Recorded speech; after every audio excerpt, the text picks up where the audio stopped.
So today, Treyarch just dumped a ton of zombie information on us, and it is a lot. Trust me, it's a lot because I'm currently re-recording this because my previous recording was over 30 minutes, and I was all like, nah, dog, we ain't uploading a 30-minute video on new information. So this time I'm trying to go faster, but it's going to be hard to shorten this because there is a lot of information being dropped today. But a lot of it has to do with the perks, the loot, the score streaks, the just like everything that you had questions about for this game and all its new features is pretty much answered today. And we're going to go over pretty much all that we can because my gosh, there's a lot. But I'm going to try to be fast about this. But first things first, I kind of want to start off with a little something different. And this is something that Treyarch did. They changed their Twitter profile image to what you guys are seeing on screen. And what it says at the top is Requiem. And under that, it's Latin. And what that says is Victoriamus Mortem. Now, obviously, that is Latin. I mean, I knew it was Latin right away. I couldn't read it right away. I had to look that up. But, you know, I knew it was Latin. And what that translates to is conquered death. And that's, you know, very fitting because obviously zombies, you know, they came back to life, stuff like that. So, cool stuff.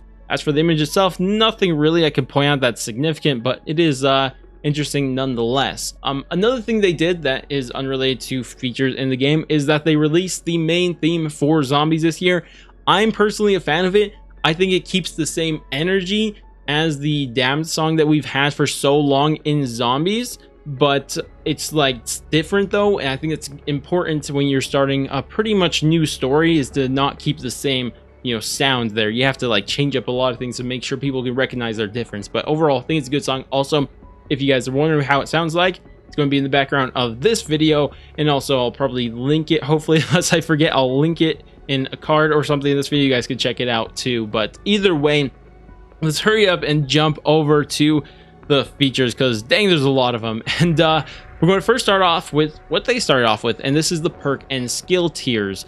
So this is interesting. So first thing they start off with is naming all the perks that's going to be on the Maschine, and it's 6 in total, which is what we expected. So the ones they named is Juggernaut, Quick Revive, Speed Cola, Deadshot Daiquiri, and Elemental Pop. But the one that we didn't know of, because we already knew of those 5, was the final one, and that's Stamina. I'm glad it's Stamina because Stamina is the most convenient perk in the history of zombies, and I love it. So I'm glad that's coming back. But next thing they did is explain each and every one of these perks and their abilities because some of them are slightly different. So Juggernaut, what it says is increases maximum damage health by 50.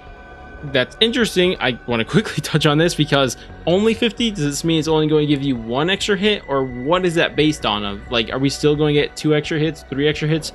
How's that going to work? I mean, Juggernauts always gave us 2 extra hits, or does this have something to do with the tier system for the perks so that you could upgrade them? Maybe you start off with only 1 extra hit. When you upgrade, you get 2 extra hits now.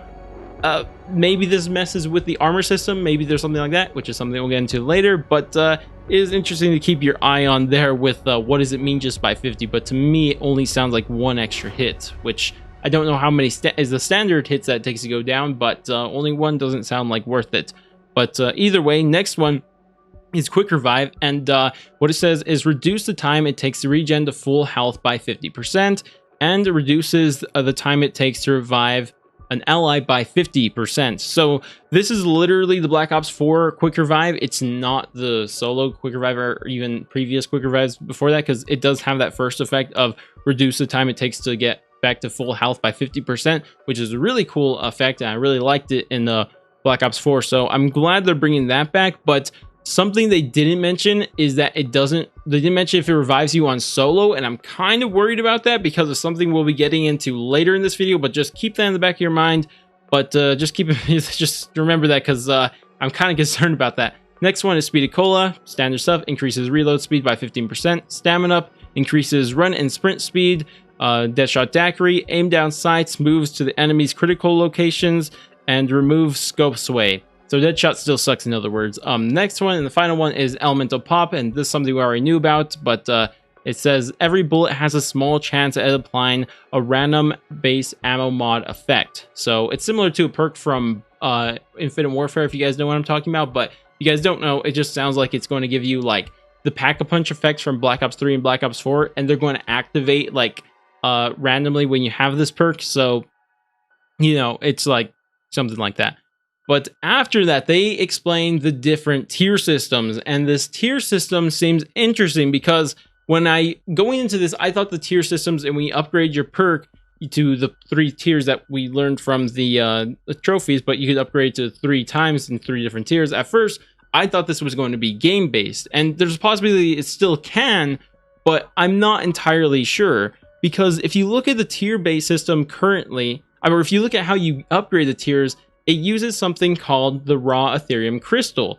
And it's interesting because how they say you earn this crystal, we'll just call it that because, you know, it's simpler, is by reaching milestone rounds within a game.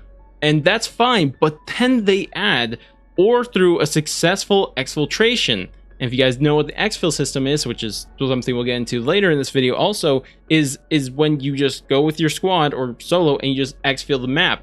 And that ends the game. And this gets me thinking, especially mixed with the trophy that was leaked, that it says upgrade a skill in zombies and not in a map. It gets me thinking that you're going to be able to upgrade these perks outside of zombies. Like, this is something that's going to be connected to your account, not connected to that individual game you are playing. So you're going to have to get these different tiers of your perks up to all 3. You're going to have to earn up to tier 3 throughout multiple games that you play. And once you upgrade them, I guess you're just done and you just upgrade all your perks to tier 3. It is interesting. I hope that's not the case. I hope maybe this, like a mixture of the two, like maybe you could just unlock the ability to upgrade to tier 3, but then also you have to upgrade to tier 3 when you actually get in the game. That seems kind of ridiculous, but either way, it is interesting because you are using the Ethereum crystal to unlock them, and I don't know, man, it just to me seems kind of not very epic, but I hope it doesn't work how I'm thinking it, and maybe I misread it and you guys are going to correct me down in the comments, and if someone does, then I'll ping the pin them, that's what it's called, and yeah, you guys could tell that I'm wrong, so go and check that right now to see if someone's corrected me. But either way, they do go into explaining how the or how some of the effects for the tier system is going to work inside this game. And the one they use, for example, is Elemental Pop, and they go through all of the abilities. And the first ability when you unlock it for the first tier is equipment damage also has a small chance to apply a random base ammo mod effect. Next one is tier 2, reduce ammo mod cooldowns by 20%. Finally, tier 3, when a random ammo mod is applied, it uses your current skill tier instead of the base. Now, there's a skill tier, and this is just... I don't know. And to me, like, I kind of think that the skill tiers and perk tiers are connected, but not directly connected. And that's why I told you guys the idea that maybe you use the ethereal crystals to upgrade your skill tier outside of the game. And then because you upgrade your skill tier just to skill 3 or skill tier 3, now you're able to upgrade your perks in game to tier 3. I'm just kind of confused, not going to lie, and you know, I don't know, but either way, they finish off the perk section by saying there'll be more perks added through post-launch season, so that's nice. Either way, we gotta move on for that because we talked about it for too long, and this one we're going to talk about next is the weapon rarities. And so this system is interesting. So they actually give us all the different rarities we're going to be getting in this game. We have common, uncommon, rare, epic, and finally legendary. Now, one thing they said to mention is all loadout weapons are going to be common. So yeah, that's how that's going to work and how we figured. But they do give us an idea of how powerful these weapons are going to be compared to each other. And they said that an uncommon weapon will feature around a 50% damage boost compared to a common one. So a loadout gun is going to give an uncommon one's going to have 50% more damage. And then if you want to compare that to, or also 2 attachments with that uncommon version where there's, it seemed like no attachments, even though they said a fully kitted out weapon in the, you know, the loadout ones. But either way, it's weird. But regardless, they said, and then also they continue to explain is that if you want to compare a common gun compared to a legendary gun, of course, the weakest to the the strongest one, is that the damage increase will be up to 300% in difference between these weapons. So that sounds powerful. I'm not entirely sure how much more powerful it is, but it sounds pretty powerful. I just hope these guns are powerful enough to last until, you know, mid 30s, 40s, somewhere around there. I think standard guns should still be killing in my opinion, but you know. And also, finally, they did mention that legendary guns will have 8 full attachments. But, of course, the question is, how do we get these? It's kind of interesting because how it's going to work is I guess through random chance, because you know what, I'll just read it for you guys directly what they said. And it starts off saying that weapon rarities make the wall buys mystery box even more worthwhile in Black Ops Cold War. By giving players options in any given game, buying your favorite weapon off the wall is now different every time with random attachments thrown into the mix. And the mystery box actually increases the odds of rolling a high rarity weapon as the rounds get higher. Continues to say, this creates a new layer of strategy to keep in mind as the game goes on. What happens if you hit the jackpot on your first spin of the mystery box and get an epic magnum at round 10, and then roll an uncommon AK-74U on your next spin? Let's just say that you're more confident with the SMG, but you know your damage potential will be lower as a result of switching. Which one do you keep? Previously, if you had a strong weapon in the mystery box, you had very little motivation to return it. Now, even if you roll a weapon that you're happy with in the early game, you can return in 10 rounds later and try to roll the legendary version. So, I hope I'm not the only one slightly confused by that. So pretty much what it sounds like is that whole second part sounds exactly like the first part that they said. Like, they explained much better when they said mystery box actually increases the odds of rolling a high rarity weapons as the rounds get higher. So yeah, I don't know what the second part, they seemed like they were trying to explain it further, but it confused me. But either way, what it seems like is happening, just to summarize it, is that you're just, when the rounds go on, the box just gives, you have I guess better chances of getting higher rarity weapons as the rounds go on. So that's cool. And that also explains where we're going to be getting these weapons. It's of course through the mystery box, but it does not seem like we're going to get the higher rarity weapons from the walls, because they did say that the walls are going to give you random attachments, but they didn't say random rarities. So I don't know, we'll have to wait and see. Anyways, next one they mentioned is custom loadouts, and custom loadouts are kind of simple in this game. How they're going to work is that you just get to choose your primary and the field upgrade. Nothing else. You don't get to choose anything else. Everything else is just nothing there. You're not choosing perks, you're not choosing equipment or anything like that, that they have mentioned at least. And you're just going to start off with just picking your primary weapon and the field upgrade, which we'll get into the field upgrade in just a little bit. But I can't imagine that you'll also be able to pick a lethal too, like a frag or semtex or something like that. So just, you know, that. But yeah, I mean, again, these loadout weapons are just going to be on common, or yeah, common versions of the gun, so they're not going to be that powerful. And they say that you shouldn't throw off the flow too much of zombies starting off with these, and because the guns are kind of weak, I guess uncommon versions of the guns are kind of really weak. It was at least what it makes it sound like. So yeah, I guess they're saying it's going to be fine, but we'll have to wait and see for ourselves. But that's really about it. But next after that, they actually explain the field upgrades and what they're going to be inside this game. And again, keep in mind, you spawn in with these, I'm pretty sure, because you choose them on your class. But how they work, or then they list off the actual ones and how they work inside this game. I'm not sure if this is all of them, but I think it is, because it seems like all of them. Either way, these are all of them. The first one is Frost Blast. Creates a frigid blast of wind that deals frost damage and slows enemies caught inside of it. Slower enemies take additional damage. That's literally Winter's Wail with its atomic effect on it. It's literally what that is. Just want to mention that. Either way, next one is Healing Aurora. Summons a beam of energy down on yourself and allies to instantly heal to full health. I don't think this revives, so I think that's trash. But if it does revive, then that's good. But from what they've at least mentioned right here, it does not revive. But either way, next one is Energy Mine. Creates a mine of pure energy that detonates on the proximity of enemies, dealing explosive damage. Next one is Ring of Fire. Creates a ring of ethereal fire that boosts damage for you and your allies. Normal enemies who enter gain an additional burning effect that deals fire damage. And of course, this entire effect lasts 15 seconds. Final one is Ether Shroud. Phase into the dark ether for 5 seconds and become hidden from enemies for that duration. Yeah, so either way, all of those, that in the last one's pretty much just kind of like, I guess, nerfed in plain sight. But regardless, either way, I'm pretty sure these are going to be on charges. Like, once you get enough kills, you're going to be able to get them. They didn't explain that, but yeah, it's pretty much how, like, that's how fill upgrades work in multiplayer, so I'm pretty sure that's how they're going to work in here. They also might have a little time-based thing too.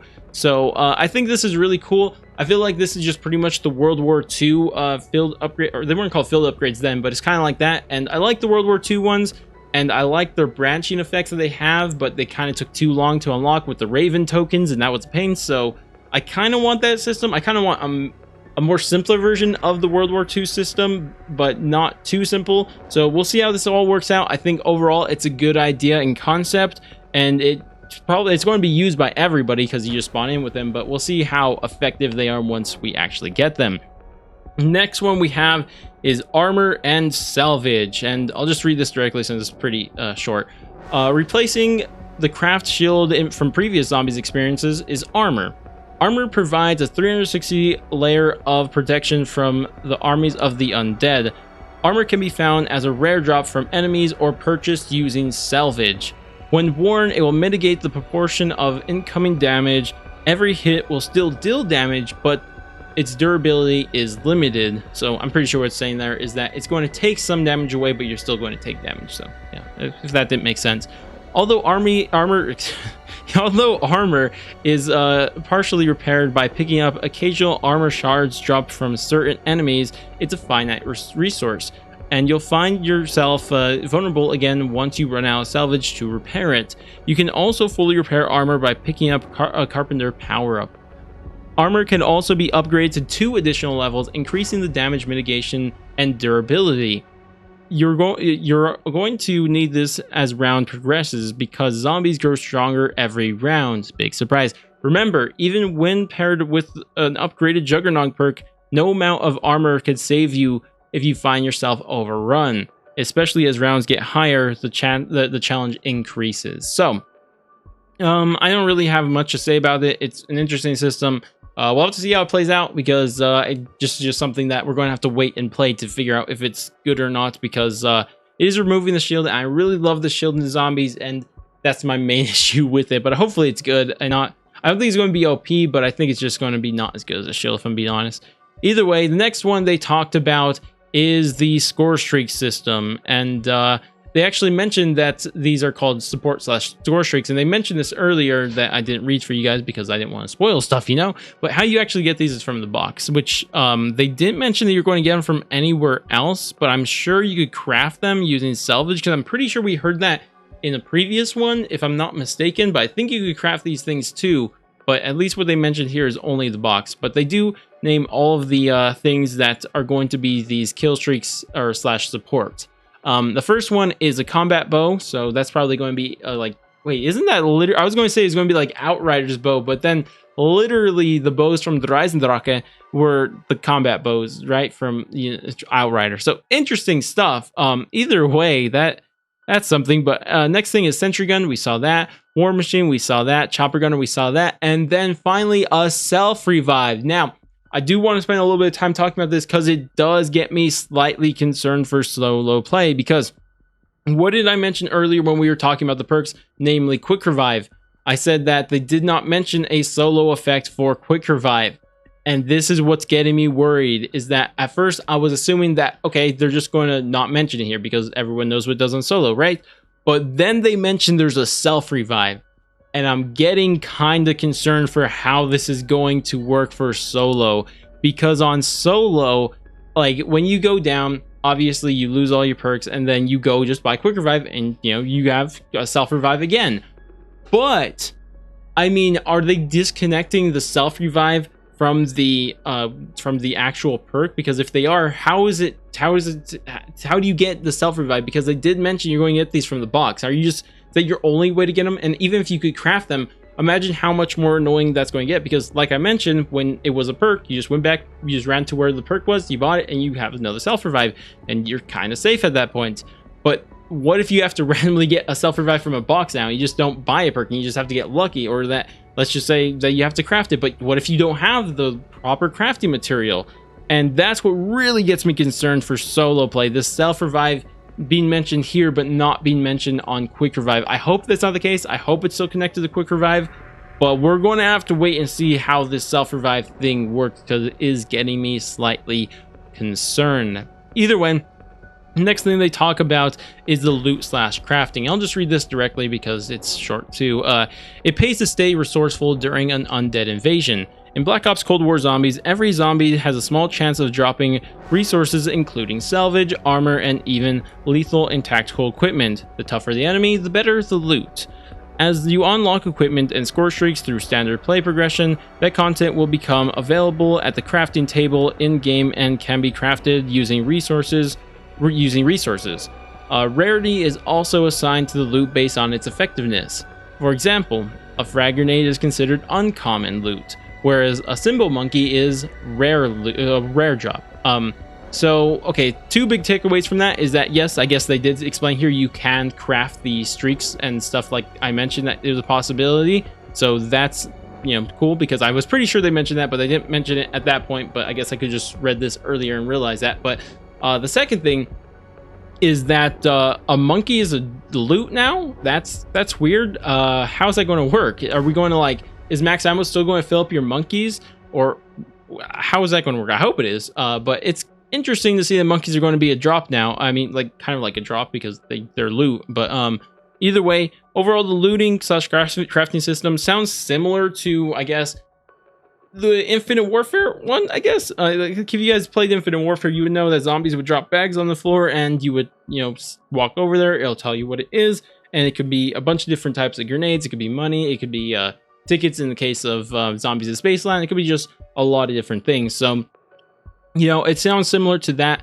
And yeah, that's what it sounds like to me, of course, with the addition of adding in armor and salvage also, which, again, salvage seems like what you're going to use for crafting things in-game, like the support stuff like self-revive, chopper gunners, war machines, deterrents, and combat bow. But yeah, that's interesting. That's interesting. But either way, continuing to the second to last one, we actually went much faster through this one. But this one is the optional XFill. And they actually explain how this system works, because it's something that we weren't entirely sure how it's going to work. But what they said is, starting at round 10 and every 5 rounds after that, you will have the option to radio in the starting area to XFill the map. In a co-op game, a majority of the players must vote to activate the XFill. And it says, once triggered, the normal round will end, and you'll be given a new objective to reach the XFill site within a specific time limit. At this point, zombies will begin to flood the area as a last-ditch effort to stop your squad in its tracks. Once you reach the site, a helicopter will fly in, hover above you, until the zone is cleared before it can land. If you manage to make it into the chopper, you will escape with some bonus XP and a chance to earn some raw Ethereum crystals. Risk versus reward. Now, that's cool and all, but again, this pushes that idea that the Ethereum crystal stuff is going to be universal and not just connected to an individual game. And this may be related to just the skill stuff. It may be related to or at least the skill tiers and perk tiers. We're not sure if those are the same thing or not. They're still confusing to us because they haven't properly explained that. But either way, it's cool stuff. I like this system. I think overall it explains itself, and I think it's a cool system, and I like it. And I can't wait to use it when we actually get the game. And nothing else, I'm really going to mention this because it's pretty much how we thought it was going to work anyways. And finally, we ended this off on a huge quality of life thing that is going to be, like I said, a quality of life change. And this is just adding in the ping system to zombies. And this is just so nice because when you go from playing Modern Warfares, especially the Warzone thing, it was so nice to point out everything in that game. It was just so nice to be able to point out things. Imagine how nice it's going to be if you're playing, especially with a new player. Well, I guess everyone's going to be new when this game comes out, but like if you've been playing Die Maschine for a couple hours already and you're playing with someone who just started or something like that, it's going to be so much nicer instead of having to explain them exactly each individual thing. And they ask you where the pack punch machine is, you can just ping it. Okay, go there. Oh, can you buy this door? I'll ping the door. Oh, where's the mystery box? Let me ping it. Especially if you just can't look up in the air because you're underground and someone knows where it is, someone's by it, ping it. Okay, I can get over there. It's just a huge quality of life thing. And I think it's a really good idea because pinging was probably one of the coolest things or quality of life changes that Call of Duty has added in recent years. And I love to see that it's returning inside this game. I don't like that it's the left D-pad, the left arrow on the D-pad. That's kind of dumb. But I do like the system overall. But that's about it. Now, this recording didn't go much faster than my original one, but at least it's not 30 minutes. I ain't uploading no 30-minute video on this. But overall, hopefully I properly explained everything to you guys. Hopefully it all makes sense now, because this is a lot. It's a lot of explaining for all these new systems. And yeah, but overall, I'd love to hear your guys' thoughts and opinions on everything here. Tell me what's sounding epic to you. Like, one thing I'm like, put it like this, actually, just from everything you've heard, put your pros, cons, and you can have your in the middle too on. I love to hear everybody, what do you think about these features that they have been announcing and explaining how they are going to work through this day. Tell me what you guys are thinking about it, because I personally, I think overall it's some good stuff. There's a couple of questionable things, like I mentioned, the self-revive, the other things I'm forgetting now for who knows what reason. But then there's some things I absolutely love, the upgradable perks, you know, and stuff like that. I like the field upgrades idea. I like a lot of things like that. And but again, concerns with things like the perk tiers, because they again don't explain those properly. But either way, guys, again, tell me down your thoughts, your opinions down in the comments. But regardless, that's about it for me. But if you guys are excited for Cold War Zombies, that's going to be coming out in what, less than 2 weeks, or exactly 2 weeks, one of the two. If you guys are excited for that, you know what, and you guys aren't subbed, you know something's wrong right there. You gotta hit that sub button. But either way, guys, you know we're going to be covering all that stuff on launch, so be excited for that and join, like, on this channel. You know, once that game drops. But I'm not going to play it when it drops for everybody, because people are going to have some Unsealing accounts and they're going to be able to play it way before me, which is going to suck.